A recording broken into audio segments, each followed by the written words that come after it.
Ukraine और रूस के बीच जारी युद्ध एक बार फिर बेहद तनावपूर्ण और खतरनाक मोड़ पर पहुंच गया है। हाल के घटनाक्रमों से ये साफ होता जा रहा है कि दोनों देशों के बीच टकराव खत्म होने के बजाय और अधिक गहराता जा रहा है। रूस के राष्ट्रपति व्लादिमीर पुतिन ने कड़े शब्दों में चेतावनी देते हुए कहा है कि यदि यूक्रेन शांति वार्ता को अस्वीकार करता है तो रूस अपने सभी राजनीतिक, सैन्य और रणनीतिक लक्ष्यों को बल प्रयोग के जरिए हासिल करेगा। पुतिन का यह बयान ऐसे समय में सामने आया है जब रूस ने यूक्रेन की राजधानी कीव और उसके आसपास के इलाकों पर अब तक के सबसे बड़े और भीषण ड्रोन व मिसाइल हमलों में से एक को अंजाम दिया है। इन हमलों ने न सिर्फ बुनियादी ढांचे को भारी नुकसान पहुंचाया है, बल्कि आम नागरिकों की जिंदगी को भी पूरी तरह से अस्त व्यस्त कर दिया है।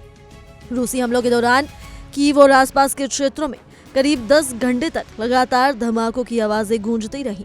रिपोर्ट्स के अनुसार रूस ने लगभग 500 ड्रोन और 40 मिसाइलें दागी, जिससे कई रिहायशी इलाके तबाह हो गए, कई इमारतें मलबे में तब्दील हो गई, अस्पतालों और सार्वजनिक सुविधाओं पर दबाव बढ़ गया और हजारों लोगों को रात भर बंकरों और सुरक्षित ठिकानों पर छिपकर रहना पड़ा।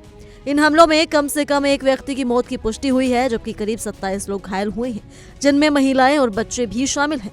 बिजली, पानी और संचार सेवाएं कई इलाकों में बाधित हो गई हैं, जिससे आम लोगों की मुश्किलें और बढ़ गई हैं। वहीं इन हमलों के बाद रूसी राष्ट्रपति पुतिन ने बयान देते हुए कहा कि रूस का मानना है कि कीव की सरकार किसी भी तरह के शांतिपूर्ण समाधान में वास्तविक रुचि नहीं दिखा रही। उन्होंने आरोप लगाया कि यूक्रेनी नेतृत्व सिर्फ समय खींच रहा है और पश्चिमी देशों से सैन्य मदद हासिल करने के लिए बातचीत का सहारा ले रहा है। पुतिन ने स्पष्ट किया कि अगर कूटनीतिक रास्ते पूरी तरह विफल हो जाते हैं तो रूस अपने विशेष सैन्य अभियान के सभी उद्देश्यों को सैन्य ताकत के जरिए पूरा करेगा। उन्होंने ये भी कहा कि वो इस बारे में पहले भी कई बार चेतावनी दे चुके हैं, लेकिन यूक्रेन की ओर से कोई ठोस सकारात्मक संकेत नहीं मिला है। वहीं दूसरी ओर यूक्रेनी राष्ट्रपति व्लादिमीर ज़ेलेंस्की ने रूस के हमलों और बयानों पर कड़ी प्रतिक्रिया दी।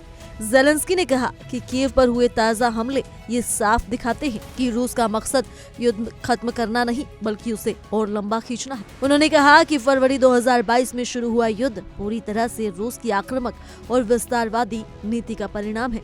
ज़ेलेंस्की के अनुसार यूक्रेन आज भी कूटनीतिक समाधान और शांति वार्ता के लिए तैयार है, लेकिन रूस की लगातार सैन्य कार्रवाइयों से उसके इरादों पर गंभीर सवाल खड़े होते हैं। ज़ेलेंस्की ने यह भी कहा कि रूस एक तरफ बातचीत की बात करता है और दूसरी तरफ आम नागरिकों पर ड्रोन और मिसाइलों से हमले करता है, जो पूरी तरह दोहरा रवैया दर्शाता है। उन्होंने इन हमलों को शांति प्रयासों का जवाब बताया और कहा कि ऐसे हालात में किसी भी तरह की भरोसेमंद वार्ता संभव नहीं लगती। यूक्रेनी नेतृत्व का कहना है कि वो अपने देश की संप्रभुता और क्षेत्रीय अखंडता से किसी भी हाल में समझौता नहीं करेगा। इसी दौरान पुतिन ने एक रूसी सैन्य कमांड पोस्ट का दौरा भी किया, जहां उन्हें जनरल स्टाफ प्रमुख वालेरी और अन्य वरिष्ठ सैन्य अधिकारियों ने युद्ध की मौजूदा स्थिति की विस्तृत जानकारी दी। रूसी अधिकारियों ने दावा किया कि उनकी सेना ने डोनेट्स्क और ज़ापोरिज़िया में कई कस्बों पर नियंत्रण हासिल कर लिया है और वहां अपनी स्थिति मजबूत कर ली है। हालांकि यूक्रेन ने इन दावों को सिरे से खारिज करते हुए कहा है कि उसकी सेना ने कई मोर्चों पर रूसी हमलों को नाकाम किया और दुश्मनों को भारी नुकसान पहुंचाया। इन सभी सैन्य और राजनीतिक घटनाओं के बीच अंतर्राष्ट्रीय स्तर पर भी हलचल तेज हो गई है। यूक्रेनी राष्ट्रपति ज़ेलेंस्की की अमेरिकी राष्ट्रपति डोनाल्ड ट्रंप के साथ फ्लोरिडा में एक अहम बैठक होने वाली है।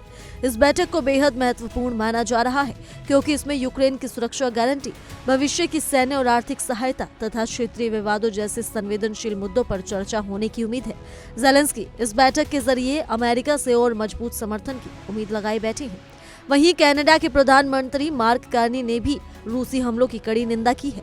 उन्होंने कहा कि अगर दुनिया को स्थायी और टिकाऊ शांति चाहिए तो रूस को भी जिम्मेदार रवैया अपनाना होगा और बातचीत के लिए ईमानदारी दिखानी होगी। इसके साथ ही उन्होंने यूक्रेन को आर्थिक सहायता देने का ऐलान किया है, ताकि युद्ध से जूझ रहे देश की अर्थव्यवस्था को कुछ राहत मिल सके। कुल मिलाकर पुतिन की चेतावनी, रूस के भीषण हमले, यूक्रेन की कड़ी प्रतिक्रिया और अंतर्राष्ट्रीय नेताओं की टिप्पणी को देखते हुए ये साफ हो गया है कि यूक्रेन रूस युद्ध जल्द खत्म होने वाला बिल्कुल नहीं है।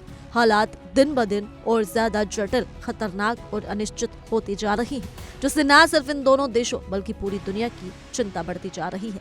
तो फिलहाल के लिए इस रिपोर्ट में सिर्फ इतना ही। ज्यादा जानकारी के लिए जुड़े रहिए इंडिया डेली के डिजिटल प्लेटफॉर्म के साथ।